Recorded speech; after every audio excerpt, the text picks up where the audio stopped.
right, well, good afternoon, everyone. Just one quick item to pass along at the top, and then I'll be happy to take your questions. In recognition of the Thanksgiving holiday today and tomorrow, Secretary Austin will reach out to speak with service members from each branch of the armed forces to wish them well, and all those serving our country a happy Thanksgiving. During these calls, the Secretary will speak directly with service members who are forward deployed or supporting major operations throughout the world. He'll thank them and their families for their service, sacrifice, and professionalism in defense of our nation. He'll speak with service members from the following units: the U.S. Army's 2nd Battalion, 12th Cavalry Regiment, currently deployed to Poland in support of U.S. European Command and NATO; the U.S. Marine Corps' Combat Logistics Battalion 31 in Okinawa, supporting combat logistics within the U.S. Indo-PACOM AOR; U.S. Navy destroyer USS Stockdale, currently deployed to the 5th Fleet AOR in support of operations in U.S. Central Command; the U.S. Air Force's 379th Expeditionary Medical Squadron, deployed to Al Udeid Air Base Qatar, delivering care to U.S. service members in the U.S. Central Command AOR; and the U.S. Space Force's 4th Space Operations Squadron at Schriever Space Force Base in Colorado, which operates the Space Force's Protected Military Satellite Communication System. A readout of the calls will be made available on defense.gov. And on that note, on behalf of Secretary Austin and the entire Department of Defense, I want to wish everyone a safe, restful, and happy Thanksgiving holiday. And with that, I will thankfully take your questions. We'll start with AP. Thanks, General Ryder.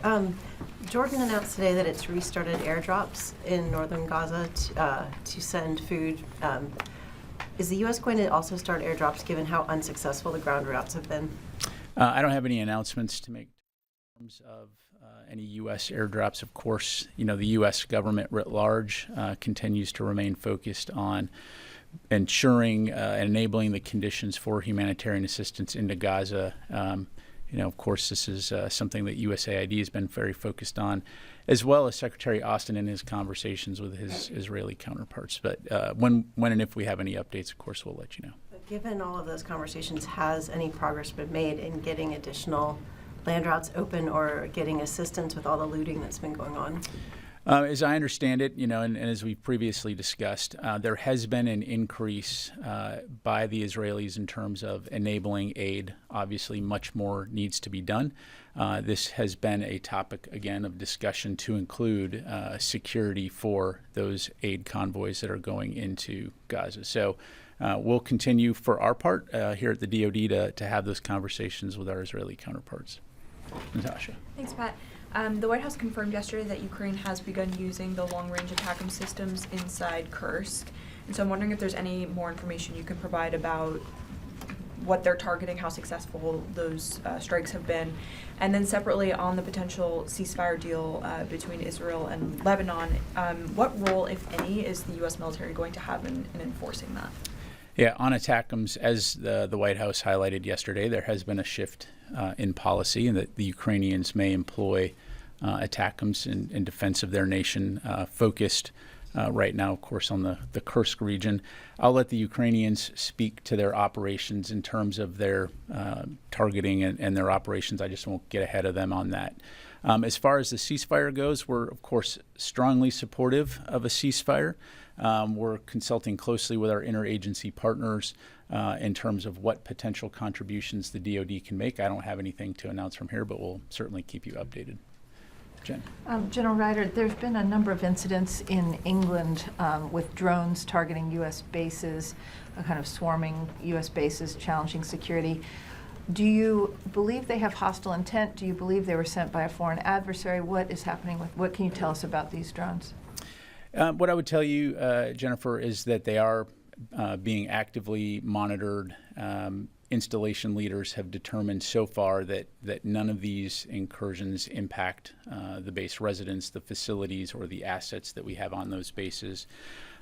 We're, of course, continuing to work with host nation authorities and our mission partners to ensure the safety of our personnel, our facilities, and the equipment. The bottom line is it's something that we're going to take seriously. We're continuing to look into it, but as of right now has not had any significant mission impact. Why not shoot them down? Well, I won't get into force protection measures. We, of course, always maintain the right to defend ourselves if we deem something to be a threat. But again, we'll continue to work with the local host nation authorities there. Do you think it's linked to the drones that were cited, 3 or 4 different locations back in December of last year that we reported on recently on the state side? Yeah, I don't want to speculate and draw unnecessary connections.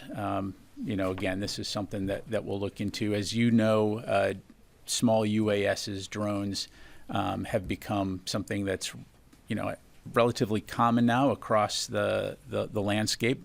It's something that the department has been looking closely at in terms of how it applies to our facilities, our personnel, whether it's in combat zones or outside of combat zones. But in terms of these particular incidents in the UK versus the ones in the States, again, I don't want to speculate that there's any They don't connection. appear to be those of hobbyists. Is that correct? Again, it would be, premature to draw any conclusions. We've got to see what these are. I mean, it's entirely possible that it could be hobbyists or something else. We just got to look into it. So come over here. Yes, sir.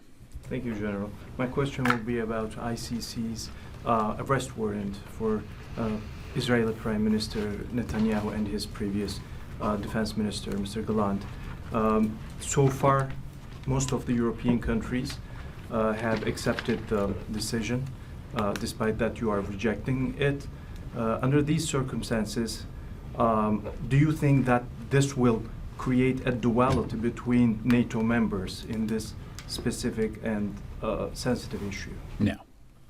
All right. Yes, ma'am. Thank you, General. I have a couple of questions about Russia, Ukraine, and North Korea. According to the Ukraine Defense Intelligence, North Korea has provided Russia with KN-23, KN-24, and about 100 short-range ballistic missiles. And Russia is expanding its ballistic missile manufacturing plant in North Korea. North Korea and Russia are providing full-scale weapons and technical support. What are your concerns about it? Well, Janie, I mean, we've talked about this in the past. We're, of course, concerned about the developing relationship between North Korea and Russia, as evidenced by the fact that they've deployed, upwards of 12,000 troops into Russia to support their invasion of Ukraine. And so it's something that we're going to continue to take seriously, keep an eye on, and work closely with our regional partners to address those threats. Russian Kremlin warned that South Korea is being used by the United States and the West, and that South Korea will be targeted as an accomplice with the West, which will lead to very bad result. It also said that if South Korea provide additional weapons to Ukraine, the war will be prolonged. How do you assess this? How do I assess North Korea's claims that the war would be prolonged? I mean, the Kremlin, Russia said that, not I North think Korea. Russia obviously invaded Ukraine. It's a little bit of gaslighting there. They could end this war today by withdrawing their troops from Ukrainian territory and restoring peace and stability to the region. All right. We go to Fadi and then we'll go to the phone. Thank you, General, and welcome back. Channel 12 in Israel is reporting that the Israeli cabinet just approved the ceasefire in Lebanon. There's been reporting that the U.S. will contribute to the monitoring mechanism, maybe through being represented by general. Is this one of the ideas that being discussed in the U.S. government about potential role for the Pentagon in this? Well, again, as I mentioned to Natasha, we are consulting closely with our interagency partners and looking at what the potential role of the DoD could be. I don't have any updates to provide from the podium right at this moment, but certainly, as we have more to share on that front, we will. Is the DoD open to playing a role in monitoring the mechanism to make sure that the ceasefire actually holds? Well, I don't want to get ahead of the process here. we are certainly very supportive of the ceasefire, and the Department of Defense plays an important role within our interagency here in the U.S. And on working with partners in the region to prevent a wider conflict. And so, again, Fadi, we'll keep you updated on that. One follow-up. How do you see potentially the impact of this ceasefire on what's been happening in Gaza in terms of the war, in terms of the potential famine, and in terms of the deal over ceasefire and the release of hostages? Sure. And this is something that Secretary Austin has talked about quite a bit, is that for a while we've seen diplomatic means as key to enabling both Lebanese and Israeli citizens to returning to their homes on both sides of the blue line. And so that's probably the most significant, as well as just the simple fact of reducing the amount of violence that we're seeing and the destruction and death on both sides of the border. So I think that is probably the most prominent.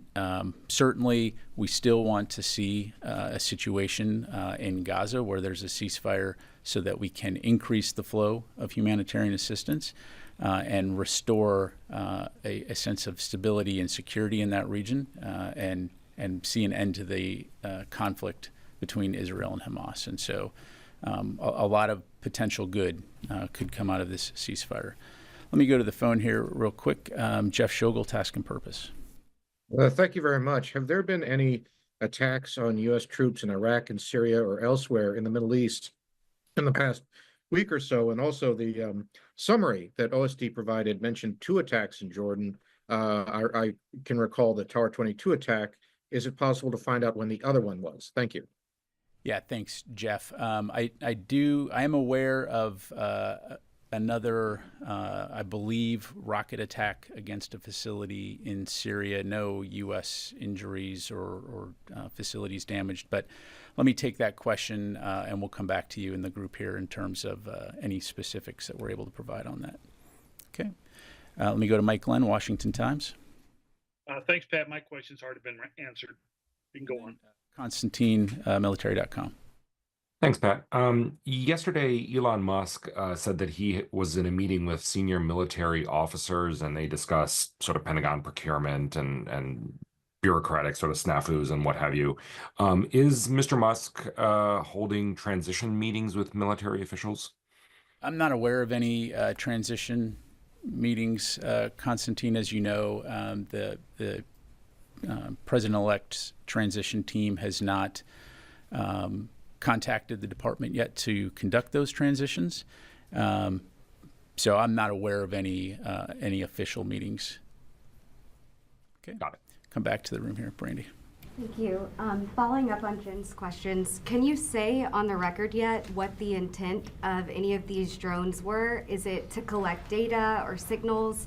Are they conducting surveillance? Yeah, I mean, I don't want to drone on here, but the bottom line is, again, still assessing what these are, and, just don't have anything further to pass along. I'd refer you to U.S. Air Forces in Europe, which I'm sure you're in contact with, just to keep in touch on the latest on that. And can you share anything yet about how you guys are detecting or countering them? Again, I don't want to get into the specifics in terms of tactics, techniques, and procedures as it relates to force protection. Certainly, we have a variety of means at our disposal, and we will protect our personnel and our facilities.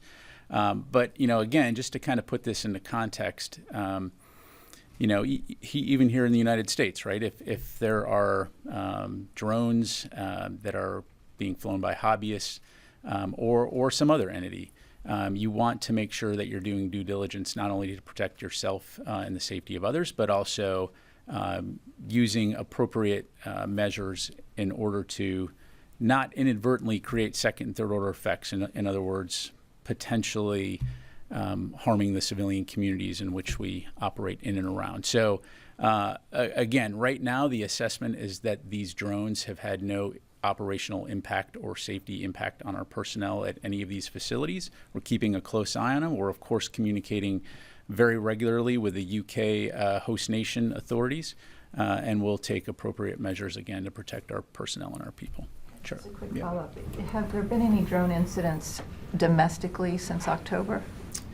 That's a hard question to answer, Jen, because, I mean, the reality is on any given day, you know, Pat Ryder, hobbyist drone pilot, can fly my drone next to a base and it's in and it's out. And is that a drone incident? Or are we talking about something, you know, more serious, where like the Langley incident, where there's multiple drones operating over a facility for multiple days?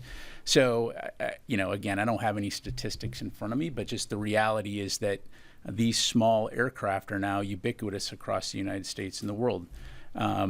I have a very close relative of mine who's a drone pilot, and, you know, he flies his drone all over and does amateur photography. And, you know, what if that drone gets blown or carried by the wind too close to a facility, or, you know, they don't understand the FAA rules, et cetera, et cetera. So this is something that the department, the FAA, and others are looking at in this modern era of small aircraft. How do we make sure that we're responsibly protecting our assets while at the same time not assuming every single aircraft is going to be a threat? So thank you, Charlie. Welcome back. I hate to go on about it too. However, Please do drone on. I have to drone on. This is the third time in 2 weeks. They appear to be coordinated, persistent operations, not the work of a hobbyist.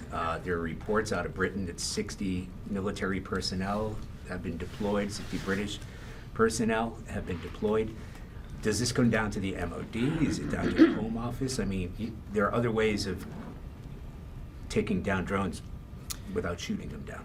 Yeah, and you're right. And again, I won't speak for the MOD. And as I highlighted, of course, you know, the U.S.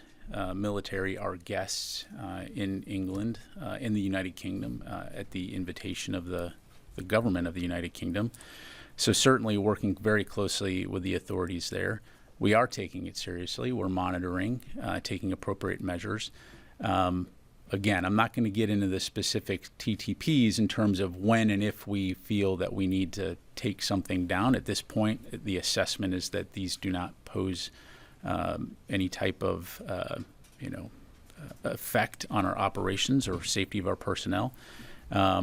So I don't have an answer. I'd have to refer you to USAFE, but I mean, it's not uncommon if we have, you know, small teams that go around the world that are specialists in various capabilities. So I don't have an answer to that question. But I mean, you've got RAF Mildenhall, RAF Lakenheath, RAF Feltwell. All those bases are in close proximity. I mean, literally minutes away from each other. So, you know, again, we'll continue to keep an eye on it. But as of right now, I would just, you know, caution jumping to conclusions about what this is and who's doing it. And we'll just, you know, continue to keep you updated. I have an unrelated question. There are reports that the Russians have begun recruiting Yemenis to the fight. That came out of Ukraine. However, are you monitoring any more cooperation between the Russians and the Houthis in the Yemen area? What I would tell you, Charlie, is nothing significant. And that's just the bottom line. So nothing significant on that front. You haven't seen ships going into Yemen? You haven't seen, because we saw that a few months ago. Yeah, I mean, beyond that, nothing that I would characterize as significant. What about intelligence help? I don't have anything to provide from the podium here.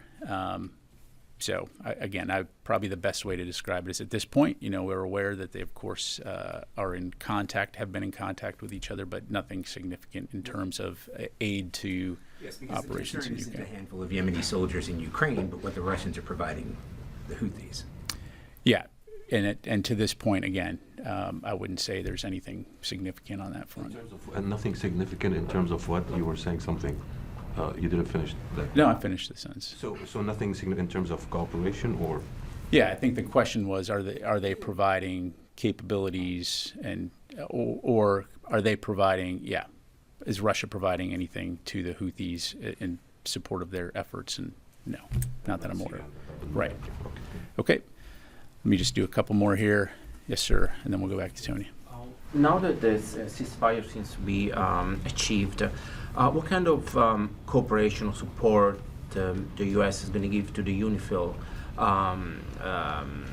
militaries in the blue zone between Israel and Lebanon? Is there some sort of talks, or how you guys going to?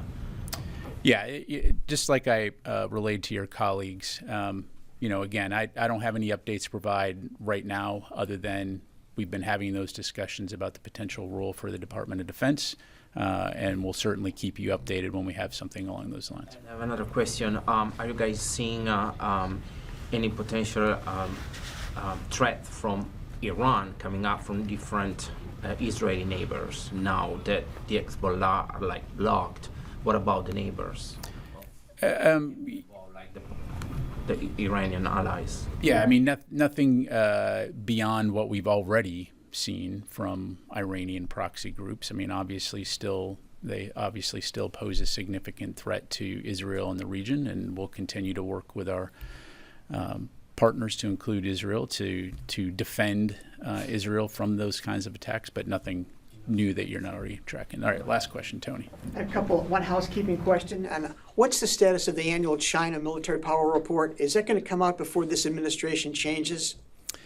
Tony, I don't have an update to provide. I don't want to give you bad information in terms of timeline. Obviously, that is a report that we continue to work on, and we'll keep you updated in terms of the release date. An Elon Musk question, not related to transition. Over the weekend, he used a potty mouth pejorative to describe the F-35's design, your largest program in history.